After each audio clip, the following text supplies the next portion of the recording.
저희가 그 아웃백에 갔었습니다. 아웃백에 가가지고 음식을 시키고 먹는데 그 반찬이라 해야 될까요? 그 반찬 같은 것에 이 조그만한 그릇에 양배추 같은 거 이렇게 배추 같은 거 썰어서 절임 같은 게 나왔는데 요거를 먹으니까요 썩은 거 준 거 아닌가. 이 맛이 시큼하면서도 좀 맛이 이상해요.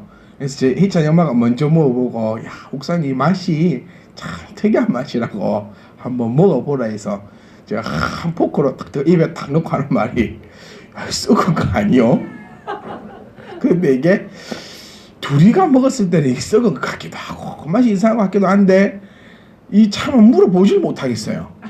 그러니까 원래 이게 이 맛인지 원래 이게 썩어서 이 맛인지, 그러니까 외국 사람들이 우리나라의 젓갈 먹어보면 썩은 음식이라고 얘기하는 것처럼 이게 원래 이런 건지 아니면 이게 그러니까 사람 불러다가 아이씨 이거 썩은 것 같은데요 라고 물어보면 원래 이 맛이에요 하면은 앞에 한 번도 안 가본 사람처럼 태어나 처음 이런 음식 먹는 것처럼 될 것 같고 또 이거를 먹자 하니 썩은 것 같고 이게 애매모호하더라는 거예요. 그래서 결론은 어떻게 했냐면 안 먹었어요. 더 이상 안 먹고 오늘 밤에 배가 안 아프면 이건 원래 이런 맛이고 배가 아프면은 이거는 썩은 거다. 그러니까 원래 이런 음식이 아니다 했는데 밤새 안녕했습니다. 그러니까 그 결과는 그거는 썩은 음식이 아니라 원래 이 맛이 진짜 이상했어요. 이 음식물 쓰레기 같은 맛도 좀 나는 것 같고 하여튼 맛이 오묘한데 이게 맞느냐 안 맞느냐라고 물어보기에는 참 거시기한 그런 음식이 나왔었는데요. 우리 그리스도인들도 이게 맞는지 안 맞는지 참 애매모호한 일들이 많이 일어나는 상황에 항상 놓일 수 있다는 겁니다. 그래서 우리는 부지런히 듣고 부지런히 배우고 늘 정신을 차려서 늘 주님과 함께 붙어 있어야 한다는 그 사실이 오전에도 잠깐 말씀드렸지만 지금 이 온 세계에 일어나고 있는 이런 말도 안 되는 일들을 통해서도 우리 그리스도인들이 제대로 알고 있어야 된다는 겁니다. 저는 여러분들께 분명히 강력하게 얘기했습니다. 동성애는 뭐라고요? 죄라고요. 이거는 무조건적으로 죄입니다. 죄. 그러니까 우리는 이걸 보면서 그러니까 제가 처음 말씀드린 것처럼 이것이 맞는 것 같기도 하고 안 맞는 것 같기도 하고 이거 말은 참 달콤하게 했거든요. 우리 WCC 문제와 거의 비슷하게 나아갑니다. WCC 문제, 종교다원주의 문제처럼 비슷하게 갑니다. 모든 사람에게는 뭐가 있다? 인격이 있고 그리고 모든 사람에게는 결정권이 있다라고 나가는 거예요. 그 결정권에 있어서 어떤 결정권도 있느냐? 자기의 성을 결정할 그 결정권도 있다라고 그렇게 얘기합니다. 그리고 자유주의 신학자들은 이렇게 얘기하죠. 성경에 하나님은 뭐다? 사랑이시다라고 얘기하고 있기 때문에 모든 자들을 하나님께서 품어 안으신다. 자, 여기까지 들어보면요. 맞는 말인 것 같아요. 요것이 문제입니다. 그러니까 여기까지 들어보면 참 맞는 말인 것 같고 맞아. 참 그러니까 교회에서 뭘 해줘야 된다. 이런 자들도 품어줘야 되고 사랑해줘야 되고 안아주어야 한다. 교회에서 하는 것은 이겁니다. 그들을 안아주지 않는다는 말이 아니라 그들이 회개하고 돌아올 때는 그들을 틀림없이 안아주고 그들을 품어주지만 그들이 회개치 아니할 때는 교회에서는 절대로 받아줄 수 없다라는 사실을 우리가 기억을 하셔야 합니다. 왜? 교회가 할 일 중 여러 가지 일 중에 하나가 있는 것은 진리를 수호하는 일입니다. 교회가 타락하게 된다면 하나님의 말씀인 이 진리를 지켜나가고 수호하기가 상당히 힘들어진다는 그 사실을 우리가 기억을 하셔야 한다는 겁니다. 그래서 부모들은 오늘 본문의 말씀이 나오지만 부모들은 어린 자녀들을 또 청년들을 바른 말씀 가운데로 바르게 양육하여 이끌어 가야 될 필요성이 상당히 큰 것을 우리가 볼 수 있습니다. 사실 이 동성애에 대해서 찬성하는 이런 청년들을 보면, 기독 청년들을 보면 아주 대형 교회에서 많이 일어납니다. 우리 교회는 없죠? 우리 교회 청년들 중에서 동성애에 대해서 옹호하는 자는 죽을 줄 알아. 이렇게 되는데, 그러니까 큰 교회일수록 많은 청년들이 모이게 되고, 또 이 목사의 영향권 안에 놓이지 못하고 여러 가지 사상과 여러 가지 이야기들이 오고 감을 통하여서, 그러니까 왜 이러느냐, 썩었는지 안 썩었는지 모르기 때문이에요. 이것이 맞는 건지, 요리 들어보면 맞는 것 같고 저리 들어보면 안 맞는 것 같고, 하지만 분명히 교회에서 가르치는 것은 동성애는 용서받지 못할 죄입니다. 그래서 회개하고 돌아오는 자는 우리가 넓은 품으로 주님의 마음으로 받아주지만, 그렇지 않는 자는 절대로 교회 안에 둘 수 없다라는 것이 우리가 알고 있는 말씀이에요. 왜냐하면 성경은 이렇게 얘기합니다. 말세의 때에 어떤 일이 일어날 것인가 예언하고 있는 것이, 남색하는 자, 동물과 교합하는 자, 자녀가 부모를 죽이는 자, 이런 자들이 여러 수곳에서 일어날 것이다. 사실 세계의 많은 역사학자들이 한국의 이런 문화를 두려워하고 있는 가운데 중에서도 요것 하나입니다. 왜냐하면 한국은 예로부터 동방 예의지국이라고 나오고 그 표명하고 있었고, 또 많은 유교적 사상과 또 부모로부터 내려오는 그 가족 간, 이 가족 간의 교육이 참 잘 이루어지는 것이 우리 한국 아닙니까? 그런 것들을 통하여서 전통을 존중해 왔고 그 역사함을 귀하게 여겨온 이 대한민국에서 말도 안 되는 이러한 일들이 일어나고 있는 것이 세계적으로 볼 때도, 우리 성경적으로 볼 때도 참 안타깝고 우리가 경계해야 될 것임을 기억을 하셔야 합니다. 그래서 우리 어린 자녀들, 지금 우리 이 어린 자녀들이 나중에 우리 나이쯤 되면 아마 세상은 이것보다 더 악하지 않겠습니까? 그러니까 지금부터 우리가 정신을 바로 차려서 하나님 말씀으로 잘 양육해서 이것은, 그러니까 제대로 가르쳐 줘야 된다는 거예요. 이 음식은 어떤 음식이다. 썩은 음식이다. 이 음식은 안 썩은 음식이다. 그리고 홍어를 가지고 누가 썩었답니까? 우리 중에서 아무도 썩었다는 자 없습니다. 이 홍어를 처음 맛본 자들은 참, 홍어를 욕하지 않고 전라도를 욕하지 않습니까? 그런 말도 안 되는 일이 일어나는 것처럼 우리 자녀들에게 바른 것을, 교회에서는 성도들에게 바른 것을 가르치고 가정에서는 자녀들에게 바른 것을 가르칠 때에 하나님의 아름다운 역사함이 우리를 통하여 일어날 줄 믿습니다. 오늘 우리가 볼 왕은 다섯 번째 왕, 유다의 다섯 번째 왕 누구죠? 여호람입니다. 자, 조금 헷갈리죠? 성경을 좀 보신 분들은 헷갈렸고 성경을 한 번도 안 보신 분들은 왜 헷갈리지? 라고 하실 수 있는데, 왜 헷갈리죠? 걔 딱 이렇게 물어볼 때 한 사람 딱 긴장해야 돼.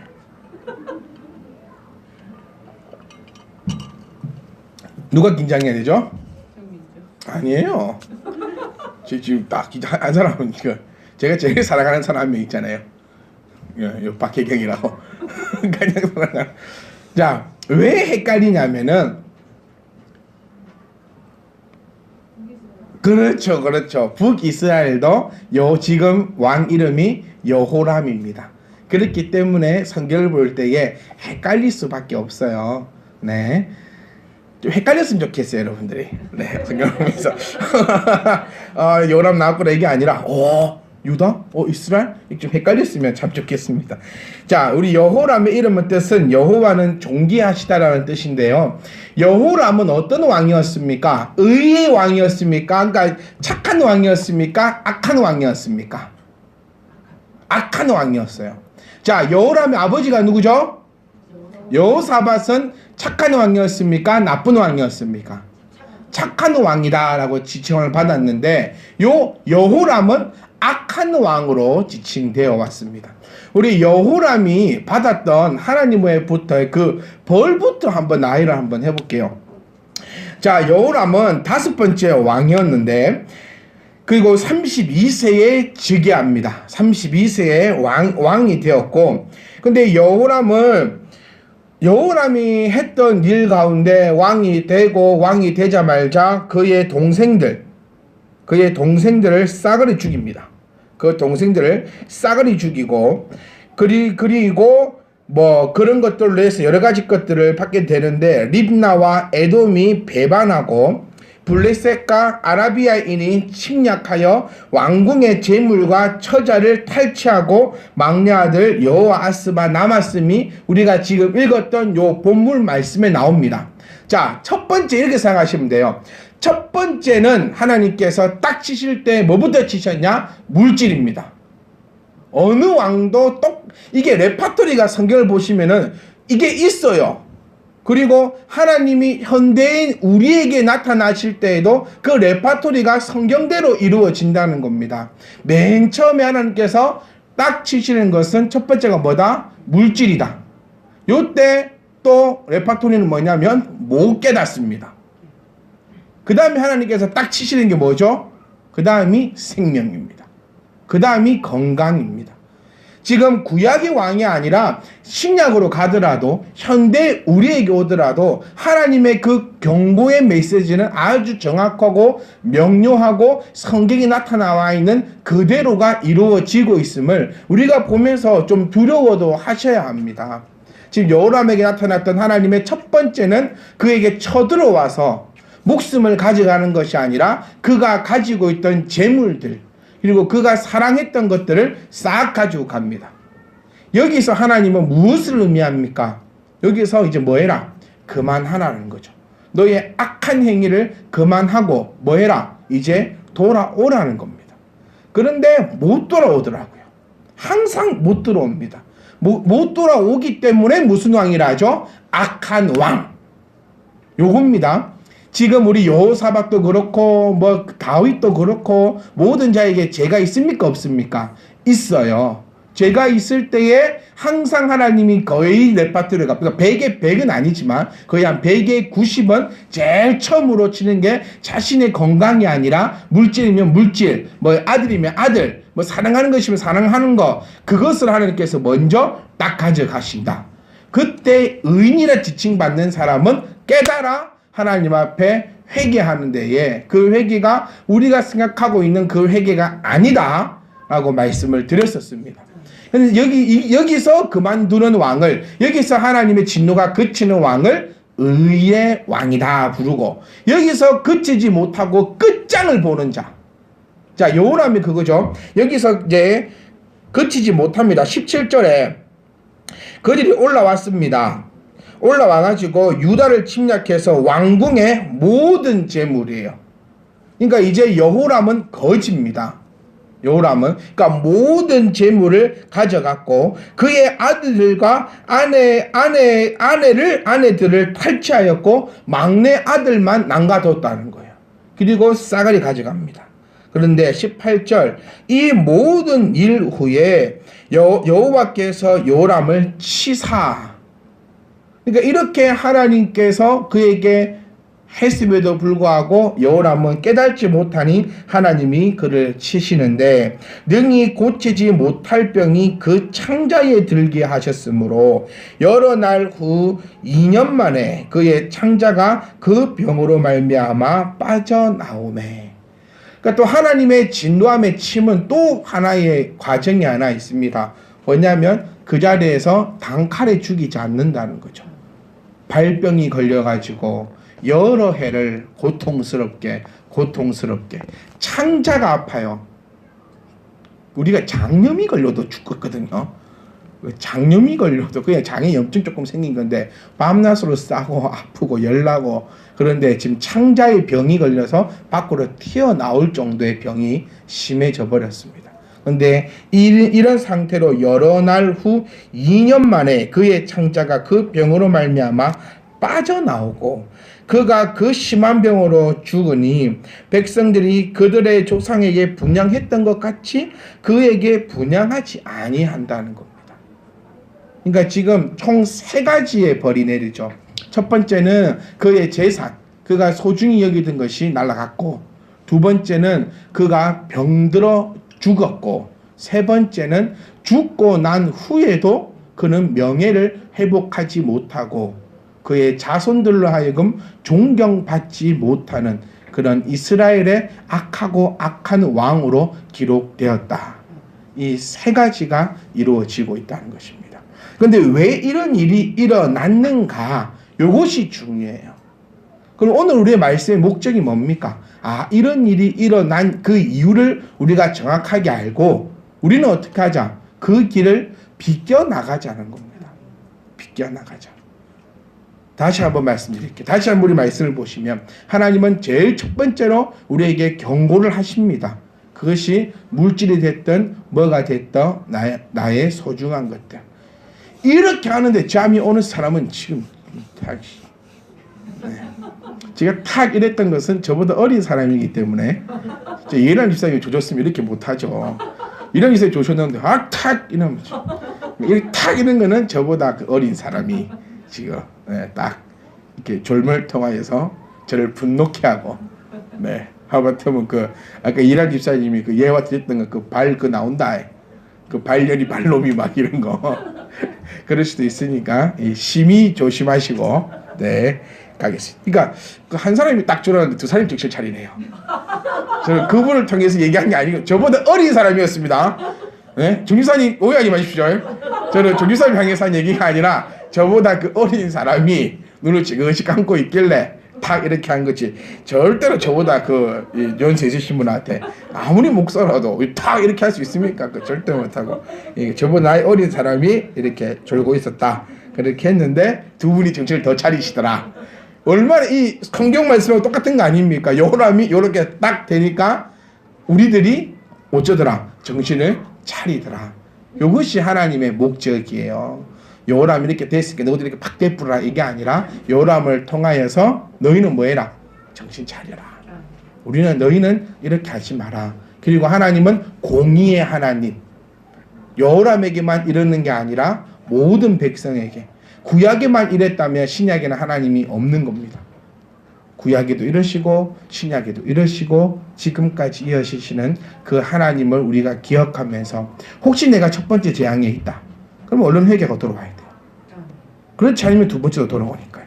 두 번째에 있다. 세 번째에 있다. 그런 일이 제가 목회하는 그 방향성이 뭡니까? 맞기 전에 뭐 하자? 맞기 전에 잘하자. 뭐 하려고 경험할 겁니까? 제가 갖고 있는 목회 마인드는 이겁니다. 왜 우리가 하나님으로부터 벌을 받아야 하는가? 길어야 100년도 못 사는 인생. 이 짧은 인생 하나님께 주시는 그 은혜만 다 누리고 가더라도 천국 가서 눈 빠집니다. 놀래가지고. 그런데 뭐하러 이 짧은 인생 가운데 한 30년 사는 가운데 20년 벌 받고 한 5년 괜찮다가 막 마지막 5년 조금 복 받고 가실랍니까? 그렇게 인생이 아니라 하나님은 우리가 오해하지 말아셔야 되는 것이 하나님은 우리를 향한 그 뜻이 벌 받고 정신 차리라는 것이 아니에요. 벌 받고 정신 차리라 할 것 같으면 하나님께서 이렇게 말씀으로 경고도 안 하십니다. 그러니까 제발 하나님의 그 뜻을 곱게 하지 말고 우리가 하나님의 그 말씀을 제대로 깨달아서 목사님 저주의 말씀하시는구나. 안 합니다. 저주의 말. 이 귀하고 복된 시간에 저주에서 뭐 할 것이며 또 제가 저주할 만한 분들이 여기 누가 계십니까? 목사가 있는 그 이유가 뭐라 했죠? 하나님으로부터의 복을 빌기 위한 자리입니다.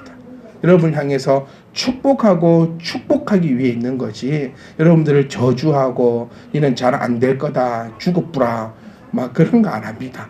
그러니까 항상 주님의 그 은혜 가운데 하나님의 축복이 여러분 가운데 넘쳐나시기를 주 이름으로 간절히 소망합니다. 자, 여호람이 왜 이런 일을 당할 수밖에 없었느냐? 내가 답은 그거죠. 죄를 지어서 그렇습니다. 죄를 지어서. 하나님과 죄는 상극입니다. 절대로 함께 할 수 없습니다. 그래서 하나님은 거룩하니 너희도 거룩하라는 거죠. 그래서 우리의 목적은 죄짓고 회개하는 목적이 아니라 하나님처럼 온전하게 거룩한 삶이 되는 것을 우리의 목적으로 두어야 한다는 겁니다. 자, 요가 지었던 가장 큰 죄가 뭐냐? 첫 번째가 바로 우상 숭배입니다. 하나님께서 절대로 용서치 아니하는 벌이 크게 보면은 두 가지가 나옵니다. 첫 번째가 우상 숭배요. 두 번째가 성령 회방죄입니다. 이것은 회개할 기회조차 주지 않는다라고 구약과 신약을 통하여서 우리에게 나오고 있다는 거예요. 하나님이 가장 싫어하는 죄가 뭐라고요? 우상 숭배죄와 성령을 회방하는 죄. 요 두 가지 죄는 하나님께서 절대로 허용치 아니하심을 우리가 기억을 해야 한다는 것입니다. 성령, 그러면 저 우상 숭배가 뭡니까? 그러면 단순히 불상 앞에 절하는 것이 아니라 하나님보다 더 사랑하는 것이 우상 숭배요. 그럼 성령 회방죄가 뭡니까? 하나님이 하시고자 하는 그 일을 내가 방해하는 것들. 다 그러면 좀 더 쉽게 가봅시다. 자, 목사를 욕하는 것은 성령 회방죄입니까? 성령 회방죄가 아닙니까? 성령 회방죄입니다. 왜 그렇죠? 지금 다 그럼 더 넓게 가보. 자, 아니야. 그럼 왜 그렇죠? 왜 대답을 못 하십니까? 왜 그렇습니까? 하나님께서 세우셔서 하나님의 일을 하는 자를 욕을 한다는 것은 누굴 욕하는 거다? 하나님을 욕하는 것이라는 겁니다. 자, 그러면 스스로 목숨을 끊는 자, 성경 어디에도 지옥 간다는 말은 없습니다. 그런데 우리는 왜 그렇게 알고 있습니까? 내 몸이 뭔데요? 성전이기 때문입니다. 이 성전을 더럽히는 자, 이 성전을 죽이는 자, 성령 회방죄다라고 이야기하고 있다는 겁니다. 그래서 내 스스로도 뭐 하지 마라? 자학도 하지 말고, 자책도 하지 말고, 나를 이 미련한 놈이라고도 하지 말고, 바보라고도 하지 말고. 왜요? 내가 누군데? 그거를 기억하셔야 돼요. 그래서 우상 숭배와 성령 해방하는 자는 하나님께서 용서치 아니하신다는 것을 우리 머릿속에 딱 기억해 두시고, 자, 여호람의 죄는 아합의 딸과 결혼하여 아합이 섬기던 바알 신 외에 여러 우상을 유다 땅에 망연하게 했다는 겁니다. 뿐만 아니라 그는 왕이 되자 말자 그의 6형제와 이스라엘 방백 중 몇 사람을 칼로 죽여버렸고, 이와 같이 하나님의 인자심과 같이 참으심을 멸시하고 회개치 아니한 사람은 진노의 날에 하나님께서 반드시 심판하신다는 것을 우리가 기억을 해야 합니다. 또한 여호람은 선지자. 자, 이 시대 때의 선지자가 누구죠? 예후 아닙니다. 자, 이 시대의 선지자, 우리가 너무너무나 잘 알고 있는 선지자 엘리야. 네. 엘리야 선지자가 요람을 향하여 경고합니다. 그러니까 하나님의 이 레퍼토리가 나오죠. 이제 내 머릿속에 그림이 그려져야 됩니다. 자, 죄를 지었습니다. 하나님이 간밤에 벌을 내리십니까? 아닙니다. 항상 선지자를 통하여서 책망하십니다. 그 책망을 듣고 회개한 자는 무슨 왕? 의인의 왕. 책망을 듣고도 회개치 못하는 왕은 악한 왕. 요 레파토리가 딱 있어요. 그런데 엘리야가 하나님의 메시지를 전해주는 그 경고를 했음에도 불구하고 여호람은 무시합니다. 자, 우리도 주님의 그 교훈을 무시하는 자는 하나님의 진노함을 피할 수 없음을 우리가 기억을 하셔야 합니다. 자, 여호람은 아버지는 여호사밧은 의인의 왕이라 했는데 왜 여호사밧의 신실한 성품을 쫓지 않고 우상을 섬기며 폭정을 행하는 악한 왕이 되었는가라는 것을 한번 기억해 볼 때, 한번 바라볼 때에 신앙 가운데 양육되지 않았음이 나타난다는 겁니다. 여호람이 아버지의 그 신앙 가운데 자라났다면 아마 이런 아들로 자라나지는 않았을 겁니다. 근데 여호람이 이렇게 됐던 그 이유는 아마도 그의 아버지, 그의 부모로부터 신앙의 교육을 받지 못했을 거라는 얘기예요. 제가 이번에 농사 가가지고 고추에 이렇게 대 세웠거든요. 대 세우면서 수박을 다 밟았어요. 수박을, 열매는 안 밟았습니다. 근데 열매는 안 밟고 이파리는 다 밟았습니다. 그냥 밟은 게 아니라 약초처럼 제가 으깨놨어요. 제 발로 이렇게 밟아놨으니까 그게 초토화가 돼붙죠. 그래서 정집사님이 저에게 뭐라 하셔서 제가 한마디 했습니다. 집사님 때문이라고. 왠지 아십니까? 그 밟으면 안 된다고 말 안 해줬거든요. 그러니까 집사님 한마디 하시더라고요. 그건 기본 아니냐고. 저는 얘기했습니다. 저는 기본도 없는 자라고. 농자를 한 번도 지어본 적이 없고 내가 뭘 심어본 적이 없기 때문에 과일만 안 밟으면 되는 줄 알았지 그 옆에 잎사귀를 밟으면 안 되는 줄은 몰랐습니다. 누구 때문에? 저는 할 말 있어요. 네. 올해 수박이 어찌 될지 모르겠습니다. 제가 다 밟아놔가지고. 네. 그거는 제 때문이 아니고 그걸 일러주지 않은 이 정집사님 때문입니다. 정집사님이 공사 하기 전에 저한테 얘기한 게 있어요. 옆에 이 풀 같은 거는 깨니까는 이 잡초가 아니니까 밟지 마세요. 저는 한 번도 안 밟았습니다. 제 아들들도 한 번도 안 밟았어요. 왜? 제가 그걸 알았거든요. 이거 밟지 마라. 이거는 참깨다. 이걸 키워가지고 절로 옮긴대요. 그래서 이 밟는 자를 내 용서치 않겠다고 우리 아들들에게 딱 엄포를 넣고 수박은 밟아라 했지요. 아빠 어디로 다녀? 여기로 다녀. 뭐는 밟지 말고 수박은 밟지 말고 나머지 길은 다 밟고 다녀.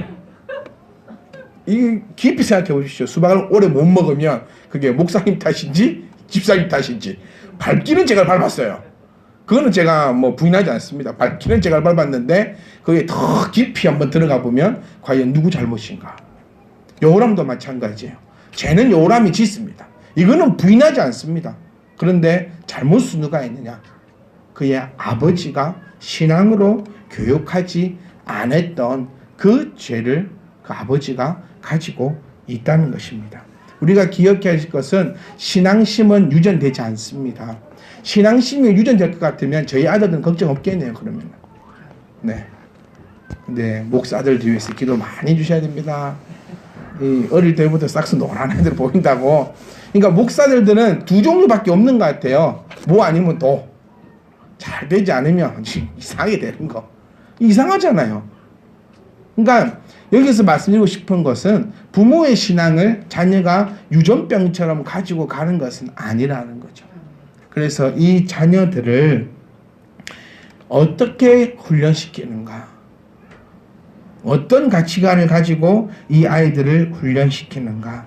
자녀들을 감독하고 훈련을 게으르게 할 경우에는 그 아버지와 어머니가 어떠하더라도 그 아들은 요람 같은 이런 말도 안 되는 이런 미래를 맞이하게 된다는 것입니다.